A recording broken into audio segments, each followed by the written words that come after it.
a very famous hadith I want to share with you, brothers and sisters. And so much could be said, and ayats of the Quran I want to share. But before I share with you the ayats of the Quran, let's look at some of the hadith. There's one very famous hadith when Allah subhanahu wa ta'ala revealed the verse, مَنْ ذَا الَّذِي يُقْرِضُ اللَّهَ قَرْضًا حَسَنًا, that who is amongst you who will give Allah a good loan. A Sahabi by the name of Abu Dahda radiyallahu an, when he heard this verse, he came to Rasulullah sallallahu alayhi wa sallam and said, Ya Rasulullah, why does Allah want a loan from us? Why does Allah want a loan from us? He is mustaghani. He is independent. The whole world is at his feet. Everything belongs to him. He made everything out of nothing, and he will make everything back to nothing. Allah Jalla wa Ala, through his manifest, his izzah and his qudra, he is independent. Why does he need a loan from me and you? So the Prophet sallallahu alayhi wa sallam said to him, O Abu Dahda, this is only an excuse. It is only an excuse so that Allah may be pleased with you. Listen attentively, my brothers and sisters. When we have that wad of £100 in my pocket, or when my bank account is overflowing, what is my behavior and your behavior in comparison to the Sahaba? Abu Dahda radiyallahu an, he says to the Prophet sallallahu alayhi wa sallam, said, Ya Rasulullah, if this is only an excuse for Allah to be pleased with us and enter us in the gardens of paradise, Ya Rasulullah, I want to make you a witness. I want to make you a witness. But before I make you a witness, Ya Rasulullah, can you guarantee me, Abu Dahda, my wife and my children, Jannah, if I was to give this loan to Allah subhanahu wa ta'ala?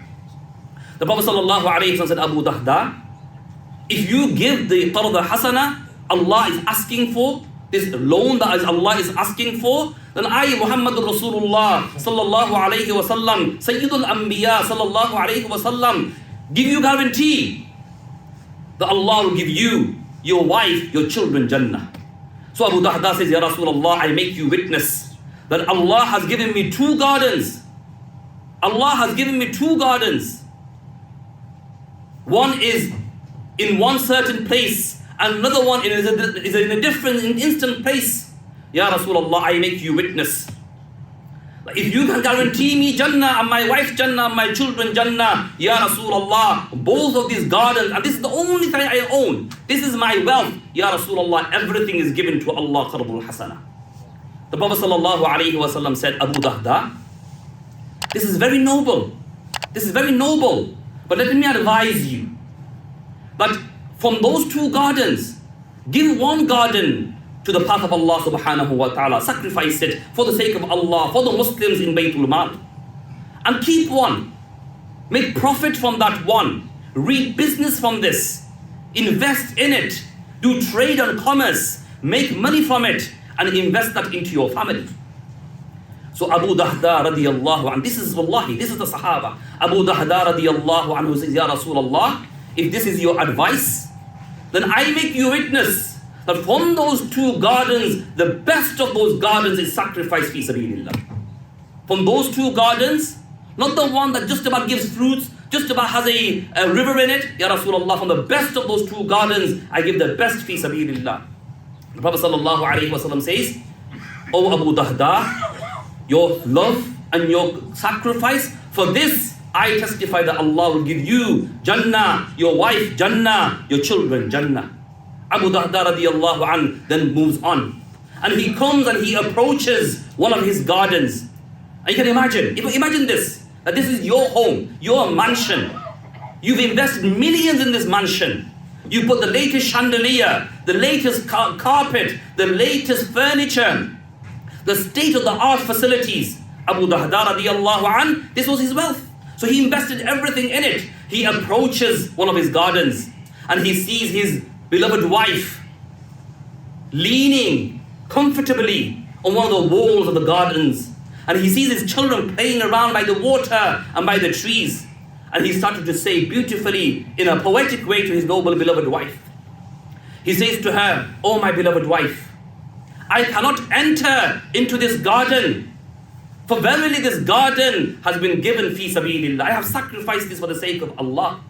Allah will give us in return. Allah will increase our risk. Allah will increase our sustenance. Oh my noble wife, this is now the property of the Muslims. I cannot enter into this. She was a Sahabiya, of course. She was trained by the words of Rasulullah sallallahu alaihi wasallam. These people, they were swimming and they were diving in the ocean of knowledge and company of Rasulullah sallallahu alaihi wasallam. What was her response? If that was to one of us today, what do you mean you're giving it fi sabilillah? What are you talking about? We're losing millions here. Are you joking? No. What was her response like? Her response, like that of Sarah alayhi salam, rather of Hajara alayhi salam, when Ibrahim ala nabiyyana alayhi salam made his sacrifice and he left her in the barren land of Makkah al-Mukarramah. No water, no vegetation, no trees, nothing. And she says to Ibrahim ala nabiyyana alayhi salatu wassalam, why are you leaving us in the middle of nowhere? Ibrahim alayhi salatu wassalam sadly not responding to this, and she understood, because she was also trained by the Nabi of Allah. The company that you keep, the people that you stay with, build your mentality. Hajar alayhi salam, she said to Ibrahim ala nabiyyana alayhi salatu wassalam, O Ibrahim, is this the command of Allah? He nodded, yes, this is the commandment of Allah. Then she said, Inna Allah la yudi'na. Surely Allah will not let us go to waste. Allah will not let us perish. Allah will take care of us. You carry on, Ibrahim. Don't worry about us. Leave us in the middle of nowhere. No water, no food, no vegetation, no shade. No worry. Allah will take care of us. This was their yaqeen. Similarly, Abu Dahda radiallahu anhu's wife, she said, O Abu Dahda, if you have given this fi sabilillah, then I have no worries. This tumur that we see, this date that we see, we will be given this fi sabilillah, but Allah will multiply this and Allah will give us more. You are given this one garden fi sabilillah, Allah will multiply and Allah will give us more. You given this rivers fi sabilillah, don't worry, Abu Dahda, I am with you, I am supportive of you. We give this fi sabilillah, Allah will give us more. This is the approach and the mentality the Sahaba radiallahu anhum ajma'in have.